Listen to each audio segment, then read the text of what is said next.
In 1884, European powers gathered in Berlin, not to make peace, but to divide Africa, a continent they barely understood. This was the Berlin Conference, where Africa was carved up like a pie, and its people were excluded from the table. For centuries, Africa was home to thousands of cultures and powerful kingdoms, rich in history and resources. Yet to Europe it was a blank map to be filled, a prize to be won. Greed, national pride, and a false sense of duty fueled their ambitions. The Industrial Revolution's hunger for resources made Africa the perfect target. The lines drawn in Berlin would sever communities and sow conflicts for generations. This is the story of how lines on a map became scars on a continent. The late 19th century saw Europe's imperial ambitions explode. Before then, Europeans clung to Africa's coasts. The interior was a mystery, but steamships, machine guns, and the discovery of diamonds and gold changed everything. The scramble for Africa began, a chaotic, violent race for land and resources. Britain, France, Germany, Belgium, and others all wanted a peace. King Leopold II of Belgium seized the Congo for himself, while France and Britain dreamed of empires stretching across the continent.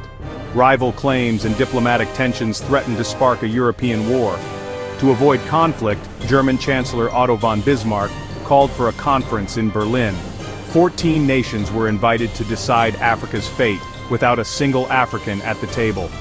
The goal set ground rules for dividing the continent and prevent European bloodshed. The result?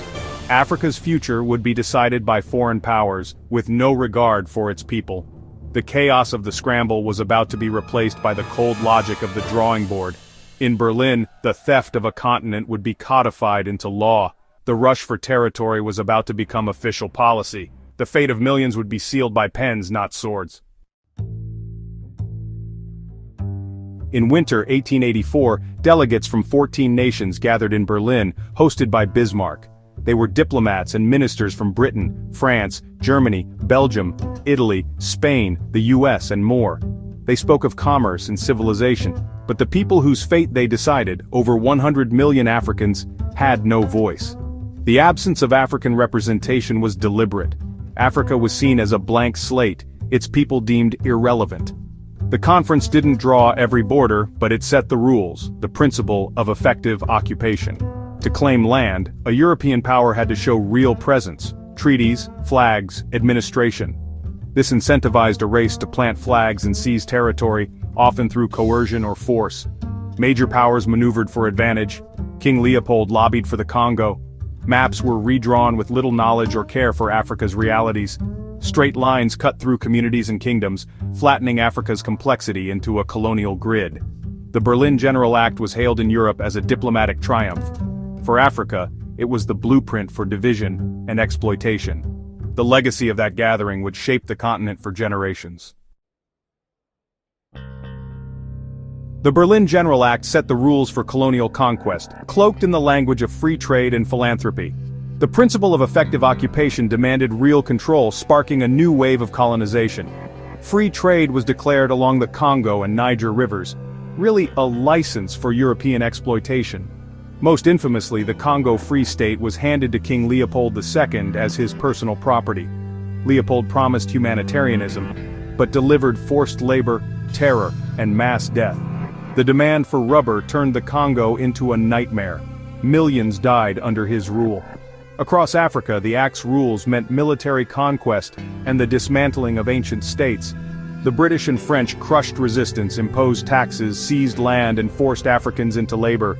The promise to end the slave trade was hollow. New systems of exploitation replaced the old. The decisions made in Berlin were a death sentence for African independence. The rules were rigged for plunder, not progress.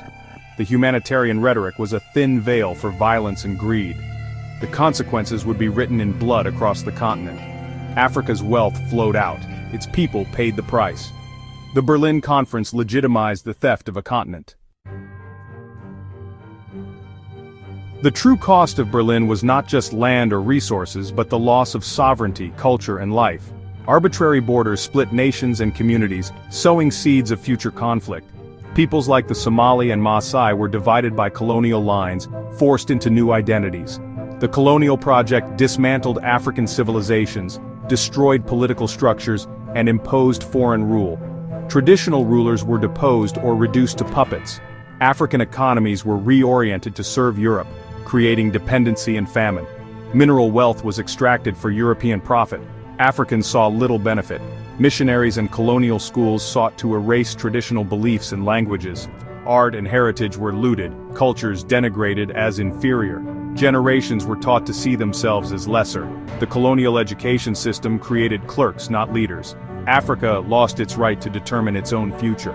The Berlin Conference marked a chapter of profound loss, of land, wealth, culture, and millions of lives.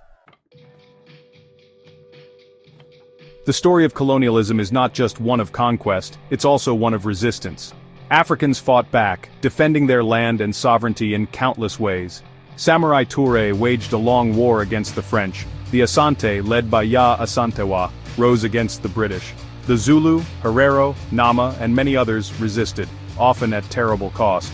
Spiritual leaders inspired uprisings like the Mahdi in Sudan and the Maji Maji Rebellion in Tanganyika. Though many were defeated by superior firepower, their resistance kept the flame of independence alive.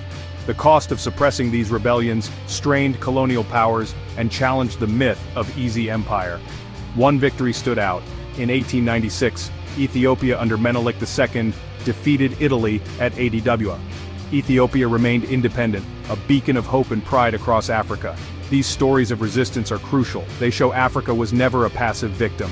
Heroes and martyrs inspired future generations. The struggle for freedom began long before independence. The spirit of resistance could not be extinguished. Colonial rule lasted less than a century, but its scars remain. The borders drawn in Berlin became the borders of new African states, arbitrary lines that fueled conflict and division.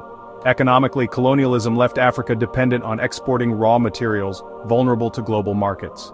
Infrastructure served extraction, not development. Political systems were authoritarian and extractive, leaving fragile states at independence. Coups, dictatorships, and instability often followed.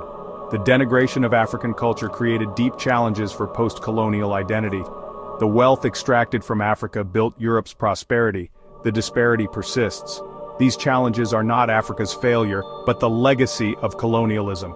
African nations have had to build from a fractured past, forging unity and progress against the odds. The story of post-colonial Africa is one of resilience and creativity. To understand today's conflicts and inequalities, we must look back to Berlin. The decisions of a few men in Berlin still echo across the continent. The Berlin Conference isn't just ancient history. It shapes our world today. It's a lesson in how power and racism can devastate millions, and how decisions in one place can echo globally. The conference was not about peace, it was a conspiracy to steal a continent. Colonization was not a civilizing mission, but a violent invasion for profit. Acknowledging this truth is the first step toward understanding and reconciliation. The inequalities between North and South, the legacy of resource extraction, and political interference all trace back to colonialism. For the African diaspora, this history is personal, a story of disruption and struggle for dignity.